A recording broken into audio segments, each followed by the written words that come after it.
estar con ustedes nuevamente en esta alianza con Alumni UPB. Nosotros por el canal de YouTube con Tesis CTI, Ciencia, Tecnología e Innovación, y nuestra querida Fabiola Monge, que es directora y ahora investigadora, también directora de la red Alumni UPB y también investigadora de la UPB, nos está guiando a través del podcast. Así que uno de los primeros, o el primer podcast, ¿no, Fabiola? Por favor, te estamos escuchando. Muchísimas gracias, Karen. Muy contenta también yo de esta alianza. Hemos tenido invitados muy especiales y para mí un gusto de estar en esta tarde junto a Ricardo Nogales. Ricardo tiene una licenciatura y una maestría en economía y un doctorado en econometría, todos de la Universidad de Ginebra, Suiza. Su principal interés es el análisis del desarrollo humano, la pobreza y la desigualdad a la luz de los modelos econométricos. Realiza investigaciones académicas y asesora a gobiernos de países en desarrollo en el diseño, seguimiento y evaluación de políticas contra la pobreza. Es profesor asociado y decano de investigación en economía de la Universidad Privada Boliviana. Es investigador asociado en la Iniciativa de Pobreza y Desarrollo Humano de Oxford, en la Universidad de Oxford. Es donde él acaba de terminar sus estudios de postdoctorado. Realmente hoy día es nuestro último podcast en relación a investigación, así que hemos querido cerrar este ciclo de podcast con broche de oro. Así que, por favor, Ricardo, te invito a que saludes a la audiencia y también nos cuentes brevemente sobre tu experiencia en el exterior y la investigación que has llevado a cabo para obtener tu postdoctorado. Muchas gracias, Fabi. Muchas gracias, Karen. Realmente para mí es un gusto ser parte de estos podcasts. Antes que nada, les felicito por la iniciativa porque yo creo que hay muy pocos espacios para discutir sobre investigación y lo que implica hacer investigación en Bolivia. Entonces, realmente es un espacio muy útil para nosotros investigadores y para toda la audiencia. Bueno, mi trayectoria profesional y la trayectoria académica. Debo empezar quizá diciendo que las dos cosas están muy entrelazadas en mi historia profesional y voy a hacer un recuento muy breve, quizá cronológico, de cómo llegué a hacer lo que estoy haciendo hoy. Cuando empecé a estudiar economía, mi interés era principalmente las finanzas, era mucho de banca, mucho de análisis financiero. Y así fue como yo empecé con ese ámbito, con esa hambre de conocer más cómo funcionaban los mercados financieros, muy inspirado por el ambiente en el que me tocó y tuve la suerte de estar en Suiza, que es una plaza financiera muy dinámica. Cuando terminé la licenciatura me di cuenta de que había la necesidad de contar con muchas herramientas cuantitativas para entender efectivamente lo que estaba pasando en el mundo y utilizar la economía, la teoría económica, como una herramienta válida para hacer análisis reales. Por eso decidí hacer mi maestría en econometría. Quizá el switch que pasó de mi interés por las finanzas hacia el tema del desarrollo pasó por el primer trabajo que tuve. El primer trabajo que tuve lo tuve en el Centro de Investigaciones para el Desarrollo Social de las Naciones Unidas en Ginebra, donde tuve la oportunidad de ser asistente de investigación con personas que eran muy interesantes, sumamente motivantes en temas de desarrollo. Y ahí es donde yo me di cuenta de que la verdad es que a mí siempre me había interesado la economía como una ciencia social, donde existen muchos engranajes, digamos, entre la acción de cada persona y también la acción política, y hay una compleja máquina que está completa e intensamente vinculada. Y ahí fue donde yo empecé a leer mucho más sobre temas de desarrollo, mucho más sobre temas de pobreza y desigualdad. Cuando volví a Bolivia, tuve también la oportunidad de trabajar en el Centro de Investigaciones Económicas y Empresariales del UPB. Fue el primer trabajo que tuve en Bolivia, donde también había muchos proyectos vinculados al desarrollo, principalmente auspiciados por el Programa Mundial de Alimentos. En esa época se estaba haciendo un atlas de inseguridad alimentaria en Bolivia, uno de los primeros, y tuve la oportunidad de participar en ese proyecto también. Y así profesionalmente yo creo que todo me fue llamando y fue, digamos, empujándome, y yo me dejé llevar, por supuesto, por esa área de la economía que es el desarrollo. A partir de eso, cuando tomé mi decisión de hacer un doctorado otra vez en Suiza, lo enfoqué directamente a temas de pobreza, desigualdad a través de herramientas econométricas. Y gracias a eso fue que tuve la posibilidad de generar algún tipo de conocimientos en relación a métricas y propiedades de índices de desigualdad y pobreza. Ese es el tema que me llevó a hacer el postdoctorado. donde trabajé con uno de los grupos de investigación para mí uno de los más interesantes desde una perspectiva de pobreza en el mundo, dirigido por Sabine Alkayer, que es un hombre dentro de esta área muy, muy influyente, una persona sumamente motivante. Y dentro de ese estudio postdoctoral tuve la oportunidad de ver cómo se puede combinar la investigación académica, teórica, quizá a veces un poco fría, quizá a veces un poco abstracta, con aspectos muy relevantes y útiles para la sociedad, por ejemplo, políticas públicas, por ejemplo, debates a partir de análisis un poco más informado, donde ahí es donde conocí de primera mano la interrelación que hay entre el trabajo de un investigador académico, que muchas veces es no muy bien comprendido y visto como frío o visto como demasiado teórico, y la práctica concreta que tiene que ver con la investigación y la utilidad y el por qué estamos haciendo investigación, que tiene que ver con la utilización y digamos, la puesta en marcha de las ideas que van surgiendo de los proyectos de investigación. Sí, es verdad, este tema de la investigación es realmente apasionante y uno va encontrando su espacio, ¿no? A mí me pasa lo mismo, como tú sabes, yo estoy también en el camino doctoral y también encontrar mi línea de investigación ha sido a raíz de mi background previo a la universidad, ¿no? Y también estoy en la misma área, ¿no? En el área de desarrollo sostenible y es realmente el área que me inclina, ¿no? Y me motiva a leer y a investigar y a escribir. Es realmente, creo, de algo que todo el mundo va a tener que preocuparse muy pronto, ¿no? Todo el tema de la sostenibilidad es una cosa que va a ser transversal a todo, no solamente a la investigación. Ricardo, recientemente nombrado decano de investigación de la UPB, ¿cuáles son tus proyectos? ¿Qué cosas puede encontrar un investigador en tu decanatura? ¿Cómo puedes apoyar a todos los que estamos estudiando el doctorado y todo ello? Por favor, puedes contarnos un poco sobre tus planes. Sí, claro que sí, Fabio. Realmente asumir la decanatura del UPB es un reto muy, muy grande que yo asumo con mucha, mucha energía y mucha alegría, la verdad. Porque la UPB, yo he estado en realidad antes de estar en la decanatura, yo he estado mucho tiempo en la UPB antes de hacer el postdoctorado. He estado casi 8 años en la UPB. Y he podido ver cómo la investigación dentro de la universidad ha crecido mucho.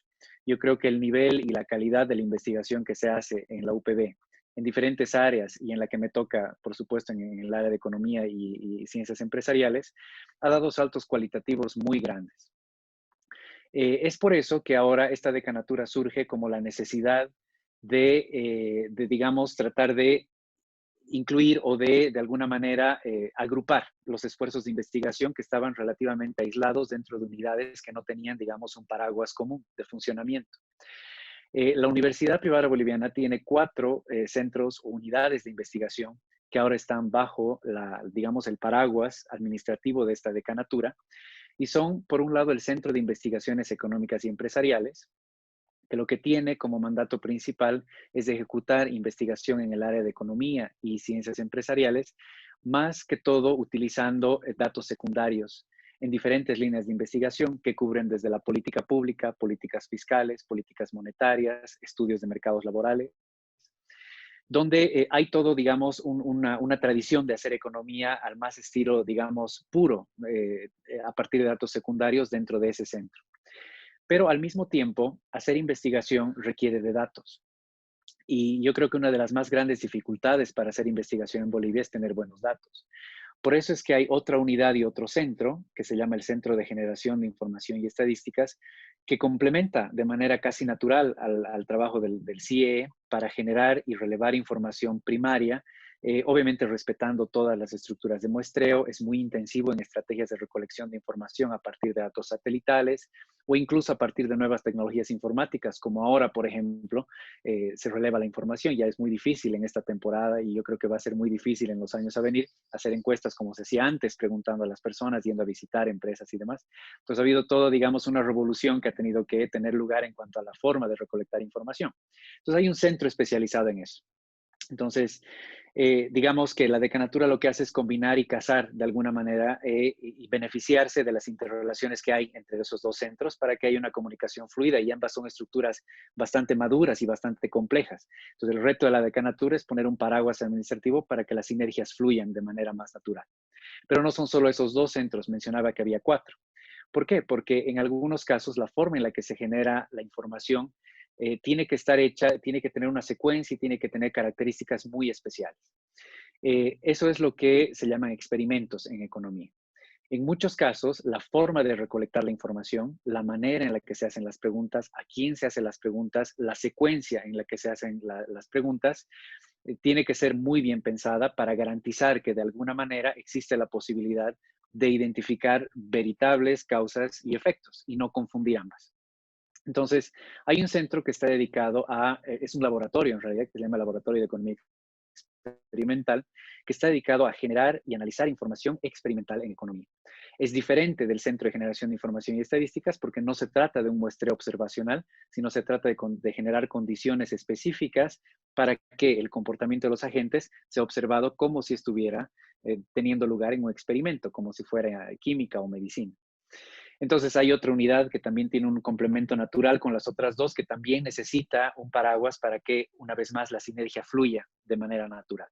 Y el cuarto centro que está bajo la decanatura es el Centro de Innovación en Investigación en Finanzas, cuyo director sé que ha sido parte de esta serie tan interesante de podcast, Alejandro Vargas, que tiene otra dinámica, porque claro, las finanzas son una parte muy, muy especial de la economía. Sí, es parte de la economía, pero es una rama que se ha especializado mucho porque es una rama muy amplia y compleja.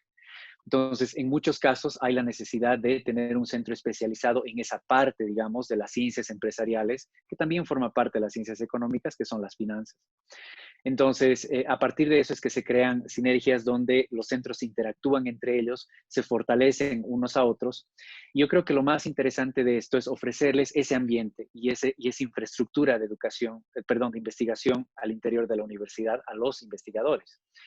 Mucho de la investigación pasa no por ser un llanero solitario o, digamos, ir recto, digamos, de acuerdo a lo que uno tiene o lo que uno piensa en la cabeza. Yo creo que la investigación se nutre de interacciones, se nutre de discusiones, se nutre de multidisciplinariedad, se nutre de una estructura.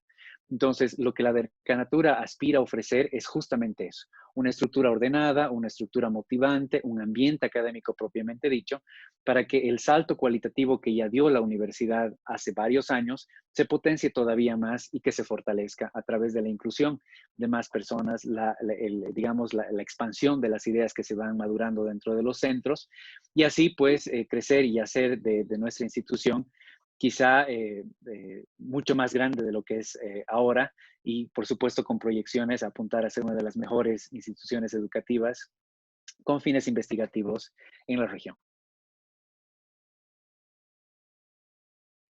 Bien, hay un tema que queremos preguntarles. Siempre hablamos de este punto porque es muy interesante.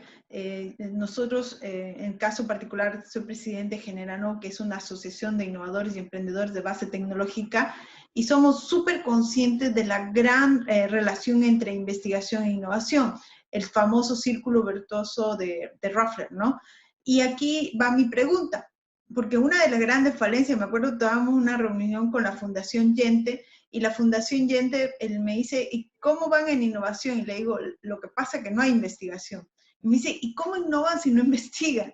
Y bueno, ahí está el tema que se está tratando. Entonces, ¿cuáles son los obstáculos y los problemas que se identifican para que nos potenciemos? O sea, aparezca Bolivia en el radar del CEBIER, de WOS, de Scopus. ¿Cuáles son los obstáculos? ¿Qué podemos hacer? Y esto se lo digo sinceramente porque nosotros queremos, esta serie ha sido para escuchar a los investigadores y ver cómo podemos ayudar. ¿Cuáles son los obstáculos que nos están limitando a aparecer en el radar del CEBIER, WOS y Scopus? Esa es una excelente pregunta, porque yo creo que es un problema estructural. Más concretamente, creo que es un problema infraestructural. Yo creo que Bolivia no tiene una red de oportunidades para hacer investigación que sea atractiva por varios motivos. En pocas palabras, ser investigador es muy difícil en Bolivia. La primera cosa que se me viene a la mente es que uno tiene que entender que la investigación, por supuesto, es una pasión. Yo creo que todos los investigadores entendemos que no estamos contando las horas para cerrar la oficina y bajar la ventana para dejar de pensar, o que estamos esperando a que llegue el fin de semana o el feriado para no hacer nada. Más bien todo lo contrario, es un estilo de vida, es algo que nos mueve constantemente y a lo cual nosotros no le ponemos ningún tipo, digamos, de trabas pero al final del día esa pasión también es un trabajo, ¿sí? Y las personas tienen que poder subsistir haciendo esto que es su pasión. Entonces, el financiamiento para la investigación es muy escaso. Yo creo que muchas personas, muy pocas personas en realidad pueden hacer de este hobby, esta pasión que es la investigación, su profesión propiamente dicha. Y es por eso que tienen que estar haciéndolo ya sea a medias o haciéndolo a tiempo parcial, pero no pueden dedicarse concretamente a potenciar estas ideas. No porque no tengan capacidad, eso es algo que yo no estoy de acuerdo. Yo creo que Bolivia tiene excelentes investigadores, yo creo que hay mucho potencial en los estudiantes, yo creo que cada vez más las universidades algunas por lo menos están conscientes de que hay que inculcar esa necesidad y ese gusto por la investigación para que alguien que lo quiera tomar, pues tenga las oportunidades de hacerlo. Pero lamentablemente no hay financiamiento suficiente. En otros países, por ejemplo, el apoyo que se le da a la innovación y la investigación es realmente envidiable.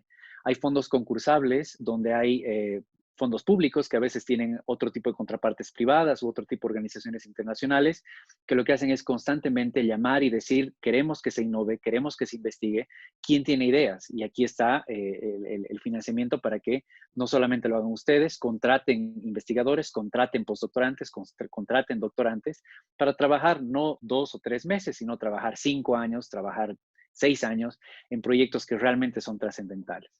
Y es así que tú puedes hacer de ese hobby tu profesión, porque además, obviamente, te da los medios para subsistir y te dedicas a eso. Lamentablemente, yo no veo que en Bolivia haya todavía ese tipo de condiciones. Se las tiene que generar. Obviamente se puede hacer el esfuerzo desde el sector privado, pero normalmente debería venir de un esfuerzo un poco más consciente de quizá las autoridades públicas en combinación con organismos internacionales, pero yo veo que hay esa deficiencia infraestructural para hacer investigación. Por supuesto, eso tiene una cadena de efectos negativos. Por ejemplo, al no haber financiamiento para investigación, por supuesto, hay muy poco dinero para relevar información cuantitativa, por ejemplo. Y muchos sabemos que muchas áreas de investigación no pueden existir si es que no hay información cuantitativa y además de calidad. Es decir, con un buen poder de representatividad estadística que realmente pueda estar seguro de hasta dónde puedes agregarme información y conocer bien lo que está pasando.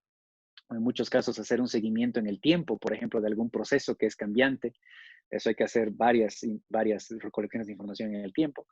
Entonces, como decía, esta falta de financiamiento acarrea no solamente quizá una desmotivación y un subuso de la capacidad de los investigadores para dedicarse a eso, pero genera también una deficiencia o ausencia de herramientas para hacer investigación, como por ejemplo data. Entonces, yo veo serios problemas, pero la verdad es que identificarlos y discutirlos y ponerlos sobre la mesa de discusión, como ahora me dan la oportunidad de hacerlo, yo creo que es un granito de arena, es realmente un paso que hay que dar. Porque el ejemplo claro está en la interacción que tienen estas dos instituciones que gracias a ustedes permiten generar este tipo de espacios. Si a eso se van sumando más voces, más instituciones, pues la cosa se hace un poco más grande y la verdad es que las necesidades se hacen más evidentes y se hacen oír, ¿no? Entonces, yo veo eso como investigación, como punto de partida para hacer investigación en Bolivia. Bueno, aquí también la siguiente pregunta está relacionado a los proyectos de investigación que tiene actualmente Ricardo Nogales, su decanatura, y aquí ya un tema de preocupación principal es que está relacionado a dos aristas de la problemática que me gustaría que también, el tema de la innovación, o sea, si alguna de las investigaciones está relacionada al tema de la innovación. Y la otra arista que también estamos muy preocupados es que muchas veces las investigaciones del ámbito económico está como al análisis de datos, solamente datos fijos, pero con el Big Data ya también hay una serie de elementos que pueden ampliar el horizonte. Entonces ahí va nuestra pregunta con respecto a ¿cuál es lo próximo? ¿Qué es lo próximo en investigación? Interesante. A ver, dos cosas, porque has hecho dos preguntas, Karen, y las dos tienen en realidad respuestas diferentes. Una es qué es lo que hago yo y otra es qué es lo que viene en investigación. Por lo menos en la decanatura. En cuanto a innovación, te puedo asegurar que sí hay una línea muy importante para ver cuáles son las facilidades o obstáculos para innovar, pero innovación en empresas. Hay muy pronto, en realidad, yo espero que dentro de los próximos meses tengamos la primera tesis doctoral defendida en esa área de innovación en empresas, donde lo que se trata de ver es si existe la dificultad de innovar. Pero lo importante es que cuando se habla de innovar, no estamos hablando de innovación tecnológica, estamos hablando de innovación en el sentido de transformación de mecanismos de producción, ¿sí? Entonces puede haber innovación en una empresa pequeña, ¿sí? Puede haber una innovación en cuanto a los canales de comunicación con los clientes o los canales de aprovisionamiento, eso es innovación también. Entonces, lo que se trata de ver en esa tesis es cuáles son, digamos, los obstáculos para innovar en Bolivia. Yo creo que esa tesis tiene mucho fundamento y espero que dé lugar a otro tipo de más investigaciones dentro de esa área en el futuro, porque uno de los problemas estructurales de Bolivia es la falta de productividad. Los bajos niveles salariales, la poca tasa de, digamos, de innovación que hay, tiene que ver con bajos niveles de productividad. Pero para innovar, perdón, para incrementar la productividad hay que innovar, ¿sí? Es decir, seguir haciendo lo mismo claramente es insuficiente. Entonces, hay que ver exactamente cuáles son las características que hacen que en Bolivia durante décadas, y lamentablemente muchas décadas, la productividad haya estado en una suerte de línea muerta, plana, sin aumentar, sin ser competitivos en diferentes áreas. Entonces, empezar esta tesis lo que hace es justamente ver esos obstáculos que decía para entender qué es lo que puede pasar. Los problemas son obviamente muy complejos, varían por regiones y varían por sectores económicos, entonces va a haber la necesidad a futuro de indagar todavía más qué es lo que está pasando una vez que los obstáculos generales en la economía a nivel macro estén entendidos. Entonces, para hacerlo un poco más corto, yo sospecho y espero que esta importante tesis que se va a defender dentro de poco genere más líneas de investigación en el tema de innovación que estabas mencionando. Pero me hacías también otra pregunta, Karen. Lamentablemente yo no soy especialista en innovación.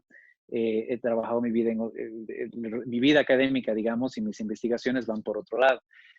Una cosa a la que yo le voy a dar personalmente mucho énfasis en este año tiene que ver con el cumplimiento de una meta de desarrollo sostenible, concretamente la 1, el objetivo 1.2, que tiene que ver con la reducción de pobreza en todas sus dimensiones.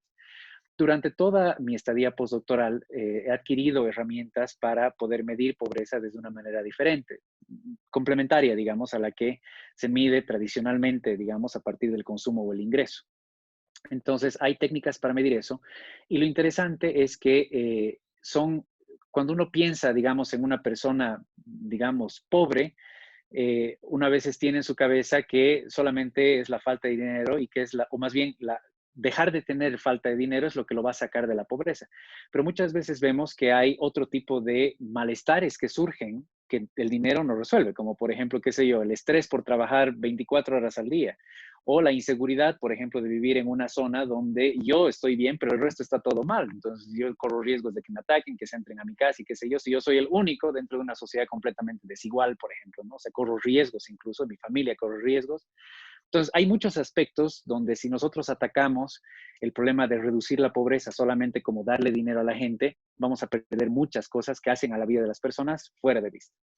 Entonces, mucho de mi investigación va a tratar de ver primero, cuáles son las posibilidades de que esa meta de reducir la pobreza en ese sentido sea alcanzada hasta el 2030 y sobre todo también ver cómo esta pandemia que nos sigue tocando vivir, que todavía nos está costando erradicar, pone todavía más obstáculos para cumplir con esta meta. Algunos estudios preliminares que me motivan a seguir este año en ese aspecto es que a partir de unos de los últimos estudios que hice en el postdoctorado, pues lamentablemente habían proyecciones nefastas, donde si las cosas no son manejadas de manera correcta, pues podrían, digamos, borrar de alguna manera casi hasta 10 años de progreso que se ha alcanzado en términos de reducción de pobreza en el mundo en desarrollo.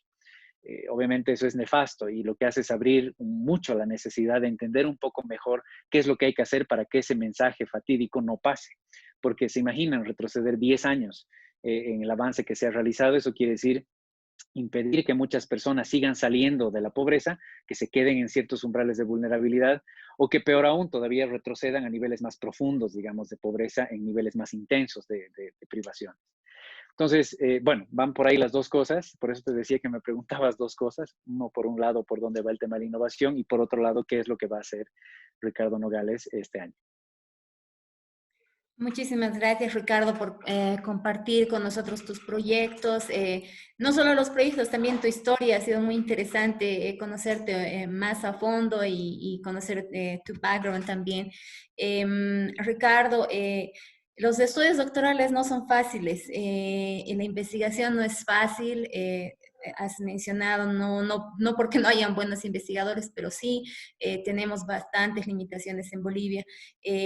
Con Karen pensamos que una de las grandes alternativas que nos queda son las redes, ¿no? Compartir investigaciones, trabajar en conjunto, apostamos mucho a eso. A mí me está yendo muy bien trabajando con redes de investigación latinoamericana. Me ha facilitado mucho este camino.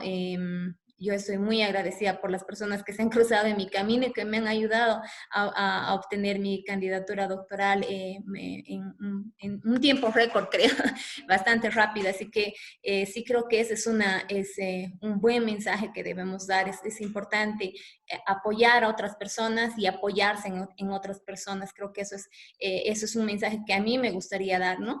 Por mi propia experiencia. Quisiera escuchar tu mensaje, Ricardo, hacia la gente que está estudiando, que está a veces quedándose en medio camino. ¿Qué mensaje les puedes dar? ¿Un mensaje de ánimo, consejos? Te queremos escuchar, Ricardo. Sí, muchas gracias, Fabi. A ver, yo lo que creo es que, ya lo mencioné, y para mí la investigación es un estilo de vida, es una pasión, es algo que tú realmente no andas contando las horas, es algo que te motiva y que te mueve. Primero, no pierdan eso. O sea, yo creo que desalentarse es una posibilidad. Claudicar es también una verdadera posibilidad, pero yo creo que si eso pasa, se está perdiendo un talento, porque para mí el punto inicial de ser un investigador es primero ser analítico, ser curioso, tener un espíritu, digamos, de querer conocer más. Si eso se lo tiene, yo creo que hay la semilla para hacer una buena investigación, entonces no perderla sería mi primer consejo. El segundo sería formarse lo más y mejor que se pueda, porque obviamente para hacer investigación hay que saber por dónde, qué se ha hecho, porque hacer investigación quiere decir algo más, quiere decir saber algo que todavía no se sabe, ¿no es cierto? Aportar quiere decir. Pero para eso yo tengo que estar en la frontera del conocimiento, para eso yo tengo que saber qué es lo que se ha hecho hasta ahora y saber por dónde hay la necesidad y hay la posibilidad de empujar el conocimiento un poco más allá de la frontera, ¿no? Entonces, para llegar a la frontera, obviamente hay que estudiar mucho, hay que conocer, hay que empaparse, hay que estar a un buen nivel. Entonces, lo que hay que hacer es justamente eso, tratar de apuntar a estar en la frontera del conocimiento, en el área que más me motiva, en el área que más me gusta. Realmente ir hasta lo último que se está haciendo, realmente entender y seguir los últimos autores, entender eso, digamos, de manera correcta y adecuada. Ese sería el segundo consejo, ¿no? Tratar de realmente apuntar a estar en la frontera de un área. Y el tercer consejo tiene que ver con exactamente lo que has dicho. O sea, yo en mi afán de yo leer, de yo entender, etcétera, puede ser que yo me haga una idea, pero es muy, muy rico compartir con otras personas. Es muy, muy rico en la esencia de la investigación discutir, ¿no? En un sentido propositivo, en un sentido constructivo.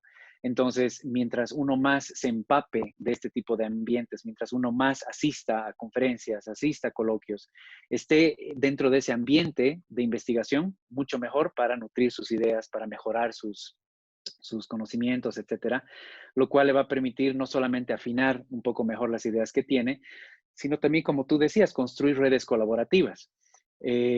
Esa sería mi tercera. Y la última tiene que ver un poco con el hecho de que uno no tiene que pensar que lo sabe todo, uno nunca lo va a saber todo. Uno tiene que, obviamente, apuntar a quizás ser un experto en algo y continuar mejorando, pero al mismo tiempo tiene que reconocer que en la colaboración está la fuerza. O sea, yo tengo que buscar sinergias con otras personas, de ahí es que surgen las colaboraciones, de ahí es que surgen las ideas un poco más ambiciosas, un poco más profundas, cuando hay una convergencia digamos, de mentes o de especialidades. Entonces, también les incitaría a ser abiertos, a ser muy receptivos a la idea de otras personas y a buscar en ellos complementariedad mucho más que competencia. Muchísimas gracias, realmente muy sabias tus palabras desde mi punto de vista, porque realmente creo que ese es el camino, ¿no? Eso es lo que nos va a ayudar a alcanzar nuestra meta. Ricardo, muchísimas gracias por haber compartido con nosotros. Karen, por favor, tus palabras de despedida. Ricardo también, adelante. Sí, bueno, por mi Ricardo, lo parte, escuchamos. muchísimas gracias. Gracias Fabi, gracias Karen, gracias a todos en la red que ustedes arman. Realmente un gusto para mí haber podido participar en este espacio y adelante, muchas felicidades. Bien, muchas gracias a todos los que nos han escuchado, tanto por el podcast como por el YouTube. Amerita un grupo de palabras de cierre, porque volvemos al mismo tema, la relación entre investigación e innovación es muy importante en todos los sentidos. Es muy importante porque va a permitir ver los huecos, las falencias más fuertes que tenemos y lograr descubrir oportunidades globales también. Porque muchas veces cuando innovamos la gente ve cosas que son solamente en tu segmento local. En cambio, cuando investigas, amplias un poco, no solamente espacialmente el tema de hacia dónde voy, sino también multidisciplinariamente. Ricardo está en un área, la economía, que creo que es una de las grandes veces que falta en la mente de muchos de nosotros. No conocen todo lo que es econometría, no conocen muchas herramientas, que es lo que hablamos con Fabiola. La idea de presentarles a estos investigadores no es solo para que sepan lo que están haciendo, sino también poder desarrollar investigaciones interdisciplinarias, transdisciplinarias, donde se vea el problema de una manera compleja. Entonces agradecemos y, bueno, Fabiola, las palabras de cierre del último programa de la serie, de la saga. Muchísimas gracias, Karen. Creo que somos superhéroe y sidekick. Hemos trabajado por más de 10 podcasts con investigación. Creo que es un tema que tal vez no es para todo el público, pero sí creemos que hay un público que sí requería escuchar estos incentivos, estos tips. Hemos hablado con personalidades de todo el mundo e investigadores muy jóvenes, investigadores mayores con mucha experiencia, y creo que todo eso rescata mucha información, ¿no? Que creo que todos necesitamos, como bien dijo Ricardo, todos tenemos que seguir aprendiendo, ¿no? Y creo que estamos en ese camino. Muchísimas gracias a toda la audiencia, muchísimas gracias Ricardo y Karen por este último podcast en investigación. Continuaremos después de una pausa con podcasts relacionados con la innovación tecnológica. Estén atentos para el siguiente ciclo.